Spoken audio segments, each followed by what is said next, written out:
आज हम सीधा टेक्नोलॉजी की गहराई में उतरते हैं और एक मिनी जीपीटी का ढांचा यानी उसकी बुनियाद तैयार करेंगे। ये एक छोटा सा लैंग्वेज मॉडल है, लेकिन इसको समझना असल में इस बात की कुंजी है कि चैट जीपीटी जैसे बहुत बड़े मॉडल्स आखिर काम कैसे करते हैं। तो चले मिल के देखते हैं कि इसके पीछे क्या राज छुपा है। कभी सोचा है कि एक मशीन, एक कंप्यूटर कहानी लिखना कैसे सीखता है? ये वो बुनियादी सवाल है जिसने मस्नूई ज़हानत की पूरी दुनिया में हलचल मचा दी है। एक मशीन में इंसानों जैसी तख्लीकी सलाहियत कैसे आ सकती है? आज हम इसी पहेली को सुलझाने की कोशिश करने वाले हैं। देखें, बुनियादी तौर पर एक एलएलएम का काम हैरत अंगेज तौर पर सीधा साधा है। इसका काम सिर्फ और सिर्फ ये है कि वो अगले लफ्ज़ का अंदाज़ा लगाए, बिल्कुल ऐसे जैसे ये जुमला है, एक दफ़ा का जिक्र है। अब इसके बाद क्या आएगा? बस यही इसका सबसे बड़ा चैलेंज है। तो चलिए अपने मॉडल से शुरू करते हैं। हम इसे मिनी जीपीटी का नाम देंगे। वैसे ये मशहूर ज़माना GPT-2 के आर्किटेक्चर पर बनाया गया है और हमने इसे जानबूझकर सादा रखा है, बिल्कुल सीखने के मकसद से, ताकि इसके काम करने का तरीका आसानी से समझ में आ सके। हमारे इस मिनी जीपीटी मॉडल में 20 मिलियन यानी 2 करोड़ पैरामीटर्स हैं। ये बहुत बड़ी तादाद लगती है ना?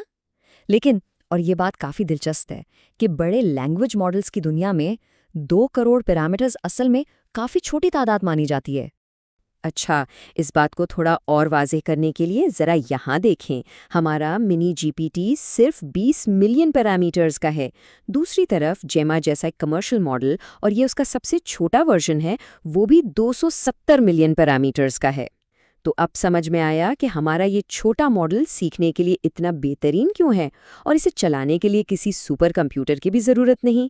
ये एक आम सीपीयू पर भी चल सकता है। तो मॉडल कुछ भी करने से पहले इससे हमारी ज़ुबान को समझना होता है। लेकिन एक मसला है, मशीनें अल्फाज नहीं समझती, वो सिर्फ नंबर समझती हैं। तो पहला कदम क्या होगा? टोकनाइजेशन। ये एक ऐसा अमल है जिसमें हर लफ्ज़ या लफ्ज़ के हिस्से को एक ख़ास नंबर में, जिसे हम टोकन कहते हैं, उसमें तब्दील कर दिया जाता है। ठीक है, तो अब ज़रा एक कदम पीछे हटते हैं और पूरे मॉडल के ढांचे को एक बड़ी तस्वीर के तौर पर देखते हैं। इसे समझने का सबसे आसान तरीका ये है कि उसे एक फैक्ट्री की असेंबली लाइन की तरह सोचें, जिसके सिर्फ 3 बुनियादी हिस्से हैं। तो डेटा का सफ़र कैसे होता है? ये 3 मरहलों से गुजरता है। सबसे पहले आती है एम्बेडिंग लेयर। ये हमारे टोकन्स को लेती है और उन्हें बामानी वेक्टर्स में बदल देती है। इसके बाद आता है असल खेल यानी ट्रांसफॉर्मर ब्लॉक्स।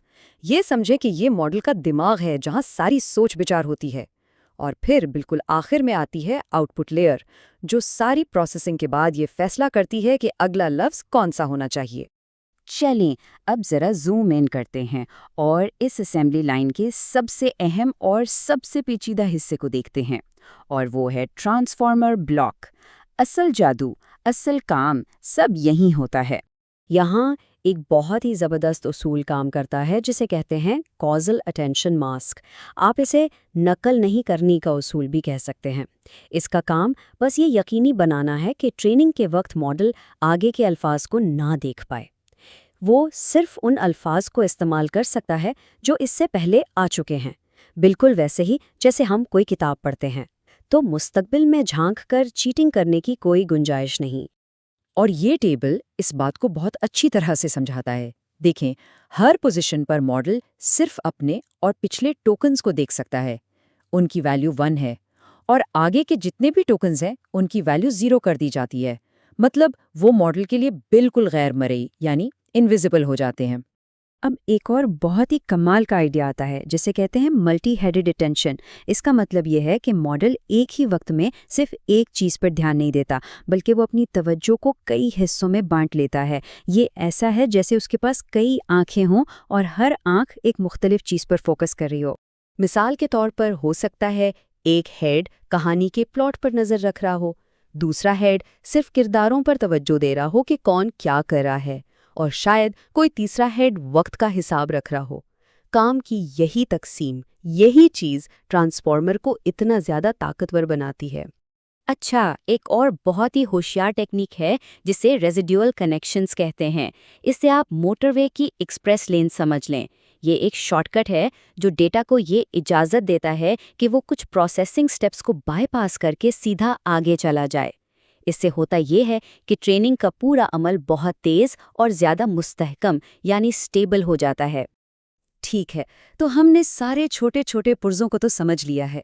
अब वक्त है कि वापस जूम आउट करें और देखें कि ये सारे टुकड़े मिलकर हमारा पूरा मॉडल कैसे बनाते हैं। हमारे मिनी जीपीटी में हमने बिल्कुल 6 ट्रांसफॉर्मर ब्लॉक्स लिए हैं और उन्हें एक के ऊपर एक सीरीज में लगा दिया है।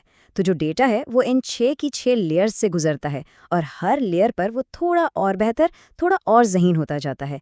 यही हमारे मॉडल की रीढ़ की हड्डी है।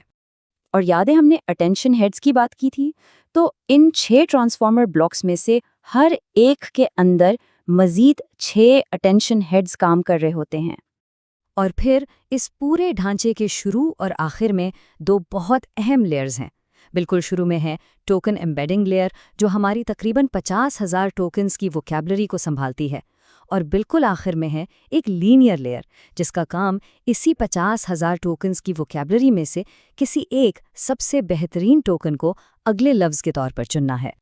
तो लीजिए जनाब, हमारे मॉडल का पूरा ब्लूप्रिंट तैयार है। हमने इसका पूरा ढांचा खड़ा कर दिया है। लेकिन यहाँ एक बहुत बड़ा सवाल अभी बाकी है। ये तो सिर्फ एक खाली खोल है, एक स्ट्रक्चर है। ये असल में सीखेगा कैसे? इसके अंदर ज़हानत आएगी कहाँ से? और यही वो सवाल है जो हमें हमारे अगले मौजू यानी ट्रेनिंग के अमल की तरफ लेकर जाएगा।